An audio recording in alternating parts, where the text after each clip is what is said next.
It's time once again for the Kennett Indian Coaches Show as we visit with Coach Joel Wyatt. The season has ended, but we're going to talk about the season for the Indians and several players getting accomplishments and honored in the conference play. And we're going to talk about that as well as the future for the Kennett Indian football program. Coach, this is that time of year. I know you guys do a lot of evaluating and starting getting prepared already for the next season, and I know you got some guys hitting the weight rooms already. Yeah, obviously it's a negative when you turn your pads in early and you get beat in the first round. You want to continue to play, but yeah, we're already just building towards next year. Already got some eighth graders coming over. With the 4-day week, trying to get them in Monday and then Tuesdays and Thursdays. So, just to the parents out there, it's a Monday on our 4-day week. Monday at 3:00. We're trying to get them in, and then Tuesdays and Thursdays they're coming right over after school. So we've already had double-digit turnout there, and that doesn't include the basketball guys. So we know we're going to get some more of those guys over here when their season ends. But yeah, we've started that just this week with the eighth grade, and we've hit 10, 11 kids every day. So really good group, eager to learn group. So it's been nice to have them come over here. Talk a little bit about the importance of working out like that and the off-season weight programs and everything, especially for eighth graders because they're just developing and they can kind of get a kickstart on their fitness. And when they are freshmen and sophomores, they'll be able to compete much better against maybe the seniors and juniors. Well, it's a game changer. I mean, I've been to some schools where they don't have weights in junior high, um, and you think about that for a second. If you've got a kid that was in weights in seventh and eighth grade, just how many days he's ahead of a kid that wasn't in a weight class in seventh and eighth grade or at a school where they didn't have weights. So, I mean, it makes all the difference in the world. They've already got that foundation.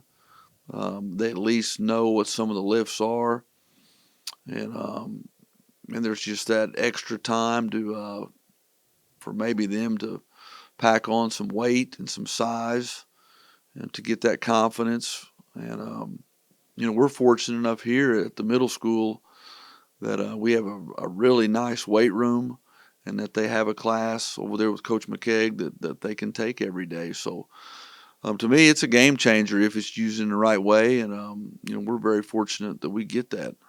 Those eighth graders will go through a transition period where they're having to move up with the seniors, and for some eighth graders that's a big challenge. But I know you had some ninth graders that had some very important playing time on your team this year.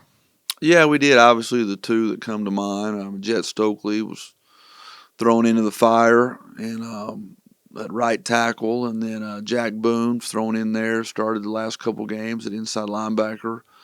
So yeah, and looking at next year, and just seeing some of these kids, seeing them what they did in eighth grade. I know, man, speed is one of those things. It's always a difference maker, no matter what grade you're in. If you're fast, you're fast, and we know some of those eighth graders got some speed, and they've got some size as well, and so we're looking to get some of those guys in there. We lose 3 starting offensive linemen, and 2 of them, Gaddis and Austin Gaddis and Chris Martin. They're our 2 strongest kids on the team, so we're losing, like I said, 2 guards and a center there, and so there is an opportunity there as freshmen to get some Friday night time. Well, let's talk about this year's team, and I know you had the SEMO banquet, and several of your players received recognition, and I think also a coach did as well. Yeah, we had our, selection of the awards. Oh, I think it was right before. Yeah, it was the Wednesday before the first round of the playoffs. That's when the coaches meet and vote. And so those have been out for a little bit, but we were trying to hold back on announcing it. And then last night, as you said, was the banquet at Poplar Bluff, which they put on a great meal and a great presentation of awards. And we had 4 guys get on there. Ty Jones, really happy and proud that he got selected as first team all conference quarterback. This is in the SEMO Central, and he threw for over 1,600 yards and 22 touchdowns. And a lot of times it's he was just making plays, getting out of the pocket, ad-libbing, and so I was really happy to see him get rewarded. D. Anthony, was a first-year player at receiver, and just had a great year with over 500 yards receiving and 8 touchdowns, and he was a first-team receiver. And then Austin Gaddis, what's unique about Austin is everybody, from his recognition last year as a linebacker, and he got first team on both sides of the ball, which is just a great accomplishment. He was a first team all lineman, and then a no-brainer for him to be selected as first team as a linebacker. Had over 100 tackles in 10 games. Just the leader of our defense, did a great job for us. And then our other first teamer was Vaughn Downey, defensive end. Again, he was an outside linebacker next year, and Coach Collier moved him to that weak side defensive end position, and he was a first teamer there on the defensive side of the ball. And so those are the ones that get recognized at the banquet. And then we had a couple second teamers and Chris Martin on the defensive line position. Really good to see Chris get some recognition. Such a great kid, hard worker, and just a team player. Really good kid to be around and good kid to coach. And then defensive back Antonio Hollywood, he had 3 interceptions for us, and it was good to see him get recognized, especially as a sophomore. That's a really great accomplishment. I expect to see Hollywood have a chance to get on both sides of the ball next year. He's a real talent. And then we had a couple of honorable mentions, and that's good that both of these guys are juniors, and we got them back. Zane Franklin was an honorable mention wide receiver. Again, he had over 30 catches and 400 yards. And then J.B. Brown, I think he ended up second on the team in tackles. And he really improved from week 1 to week 10. He made a lot of progress, and he got honorable mention linebacker. So really hats off to JB for the season he had. And then, as you mentioned, coach getting recognized. Really cool deal. That Poplar Bluff banquet, I want to give a shout out there to the Poplar Bluff Letterman's Club and Chris Russian. I mean, they do such a great job. Been going to that. 2010 was my first year, and man, they do such a great job. And they had, they give out the Carr Trophy and the Derlin Moore Award and then the Lineman Awards and the Coach of the Years and all that. And it's a really good deal. Well, they also give out a Lifetime Achievement Award, and it's going to go to somebody that's put in a lot of years. And he's just contributed to football. Most of the time, it's these guys that get the award. They're more than one sport coaches, but a lot of years, and some are at a head coach, some are an assistant coach. But it's a really cool thing. And last night, our defensive coordinator, Kevin Collier, was the recipient of that. And it was a really cool deal. What made it really cool was he was caught off guard. He didn't have a clue it was coming. And, Coach May of Sykeston and myself and Coach Vickery, his old buddy for years. They were together at Sykeston for years. We got that ball rolling to get him nominated, and Coach Vickery introduced him last night, and it was a really cool deal. So, again, hats off to Coach Collier, and 47 years. That's amazing. 47 years, and everybody thinks of Coach. If you don't know him that well, you just think of him as a football guy. Well, he's won 2 state titles in track at Malden. I believe 06 and 07. And then people forget that he was a wrestling coach. So he wears many hats. I know he's even coached baseball. So, he's just a valuable resource to have on your staff. And most kids will tell you, too, that they enjoy having him in the classroom as well, whether it be government or history. So it was just a great night to see him get recognized. I think a lot of times people lose sight that these coaches have other duties other than just coaching, because during the day, they're teaching or having other duties, and there's a lot to the coaching and a lot of hours. And you had some other assistants that was right there with you when you came on board. Oh yeah, I sound like a broken record, but I'm going to say it again anyway. But I really love the staff we have. Myself and the 4 assistants. You have 5 guys that really love football and that care about kids. And but at the same time, that they're going to demand effort. They're going to confront and demand. And if something's not the way it's supposed to be, we're going to let the player know. And that's a part of coaching. I know this generation sometimes it doesn't like that. They don't accept it. But we as a staff, we do a really good job of not just turning the other cheek. It's like we tell the kids, take it as a compliment. We care about you enough to get on you and coach you and not let you make that mistake twice, and we're going to try to help you. But, all of our guys, man, I'm just really, really happy with the staff we have and what we're doing. Well, I know you probably want to thank some other folks that may not have been on the sideline with you in a coaching capacity, but very important to getting these games underway. And, just look at the condition of Metz Cherry Stadium and the field. And I know a lot of teams starting to get turf, but when you have a playing surface like you have here, there's a lot to be said for that grass surface. And it doesn't it just doesn't show up in August. That's a full year deal. I guarantee it is. There's a lot of money and time that goes into it, whether it's just fertilizing, water, paint. People probably don't have a clue on the paint, that how much you spend just on a weekly game. And so, yeah, there's a lot of thank yous that just go into the field with Mr. Baker kind of being behind all that, and the maintenance crew here at Kennett. I know Carl Dietz is the one that does all the mowing on that field. He takes pride in it, and it looks good.